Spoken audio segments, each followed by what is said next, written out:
আসসালামু আলাইকুম। আশা করি সবাই ভালো আছেন। আজ আমরা তৈরি করব নুডলস বা চাউমিন, যে যেটা বলেন। প্রথমে পানি গরম করে ফুটিয়ে নিয়েছি, তার ভিতর লবণ দিয়েছি। এর ভিতরে আমি নুডলসগুলো দিয়ে দিলাম। এর সাথে আমি পাস্তা নুডলস একটু দিব, দিয়ে ভালো মতো সিদ্ধ করে নিতে হবে। সিদ্ধ করে তারপরে আমি একটা ঝুড়িতে ঢেলে ফেলবো। আমি এখন দিয়ে দিব পাস্তা নুডলসটা।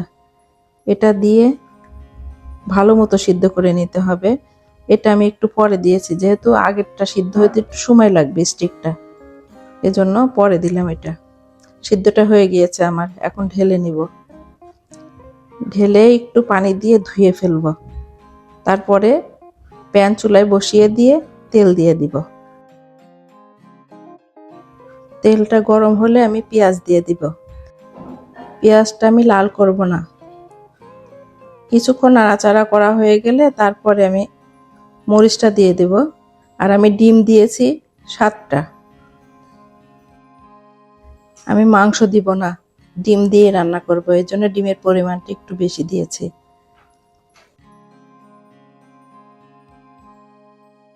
এখন আমি কাঁচামরিচটা দিয়ে দিব। কাঁচামরিচটা দিয়ে একটু ভালো মতো নাড়াচাড়া করে নেব, যাতে ঝালটা একটু বের হয়। নুডলসে একটু ঝাল ঝাল হলেই ভালো লাগে। আর লবণটা আমি দিয়ে দেব স্বাদ অনুযায়ী। এই সময় লবণটা দিলে পেঁয়াজটা নরম হয়ে যায়, ওই জন্য আমি আগে লবণটা দিয়ে দিলাম। এখন আমি টমেটোটা দিয়ে দিলাম। টমেটোটা আমি ভালো মতো সিদ্ধ করে নেব। ঢেকে ভালো মতো সিদ্ধ করে নিতে হবে, যাতে গলে যায়। আমি আস্ত রাখবো না। পেঁয়াজের সাথে লবণটা দিলে নুডলসের লবণগুলো আস্তে আস্তে থাকে না, জায়গায় জায়গায় হয় না, সব জায়গায় একরকম মিশে যায়। টমেটো অনেকখানি সিদ্ধ হয়ে গেছে, গলে গেছে প্রায়। আমি খুবই সামান্য হলুদ দিব। আবার একটু ঢেকে দিব। ঢেকে দিয়ে একদম গলে গেলে তারপরে আমি সবজিগুলো দিয়ে দিব। সবজিগুলো আমি সিদ্ধ করে বক্স করে রেখে দিছি, ওটা আমি দেখাই নেই। সিদ্ধ শুধু লবণ দিয়ে করছি, অল্প একটু লবণ দিয়ে সিদ্ধটা করে নিছি। আমার হলুদটা দেওয়ার কারণে সবজির কালারটা সুন্দর আসবে, এজন্য আমি সামান্য একটু হলুদ দিয়েছি। এখন আমি ক্যাপসিকামটা দিয়ে দেব। ক্যাপসিকামটার পরিমাণ আমি কম দিয়েছি, সবাই ক্যাপসিকাম পছন্দ করে না বাসায়, তাই একটু কম দিয়েছি। এখন আমি 1 টেবিল চামচ টেস্টিং সল্ট দিয়ে দিব। এরপরে হাফ টেবিল চামচ গোলমরিচের গুঁড়া দিয়ে দিব। দিয়ে ভালো করে নাড়াচাড়া করে নেব। এরপরে দেব ডিম। ডিমটা দিয়ে একটু সয়া সস দিব, দিয়ে নাড়াচাড়া করব, একদম ঝুরি ঝুরি করে ফেলব। ডিমের পরিমাণ বেশি থাকার কারণে ঝুরি ঝুরি করতে একটু সময় লেগেছে। ঝুরি ঝুরিটা করা হলে সব সবজি একসাথে মিশিয়ে দিব। দিয়ে আমি যে ধনেপাতাটা কেটে রেখেছি ওখান থেকে অর্ধেকটা দিয়ে দিব, যাতে ধনেপাতার ফ্লেভারটা সবজির মধ্যে ভালো মতো ঢুকে। এরপরে নুডলস দেওয়ার পরে বাকিটা দিয়ে দিব।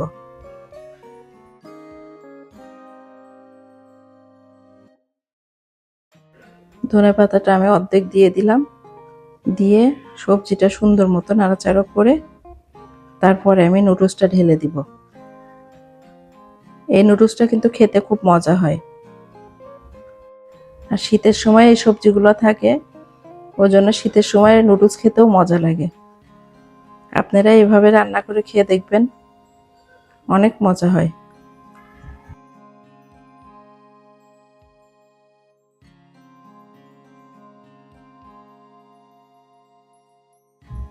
আমি এখন সবটুকু ধনেপাতা দিয়ে দিব। আর একটু সয়া সস দিতে হবে, লাস্টে একটু সয়া সস দিব আমি।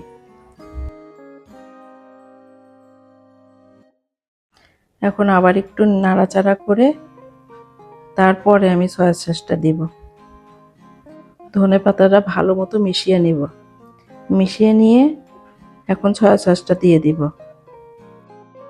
সয়া সস আমি দেব 1 টেবিল চামচের মতো। দিয়ে ভালো মতো নাড়াচাড়া করতে হবে। সয়া সসটাও মিশিয়ে ফেলবো। আর নাড়াচাড়া করতে হবে সাবধানে, যাতে নুডলসটা গলে না যায়। গলে গেলে খেতে মজা হয় না। নুডলসটা আস্ত থাকলে খেতে মজা হয়, আর গলে গেলে খেতে মজা লাগে না, একদমই টেস্ট নষ্ট হয়ে যায়। ওই জন্য সাবধানে একটু নাড়াচাড়া করলে নুডলসটা গলে না। আর সিদ্ধর সময় একটু সাবধানে সিদ্ধ করতে হয়, সিদ্ধটা ঠিক মতো হলে গলে না। আমার ভিডিওগুলো আপনাদের কাছে কেমন লাগে? যদি ভালো লাগে অবশ্যই লাইক, শেয়ার, সাবস্ক্রাইব করে আমার পাশে থাকবেন। আল্লাহ হাফেজ। সবাই ভালো থাকবেন আর আমার জন্য দোয়া করবেন।